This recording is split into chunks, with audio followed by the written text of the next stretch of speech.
अस्सलामुअलैकुम रहमतुल्लाहि व बरकातुहू। वालेकुम सलाम व रहमतुल्लाहि व बरकातुहू। तो बच्चों, आज का जो हमारा टॉपिक है वो है food and digestion.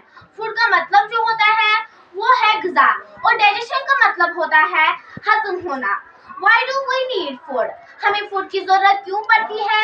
Have you ever wondered why we need food to live and stay healthy? क्या आपने कभी सोचा है जो फूड है वो हमें जरूरत क्यों पड़ती है फूड जिंदा रहने के लिए और सेहतमंद रहने के लिए?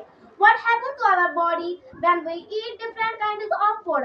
क्या होता है हमारे जिस्म में जब हम मुख्तलिफ किस्मों के ग़िज़ा खाते हैं? All animals, including humans, need food to live.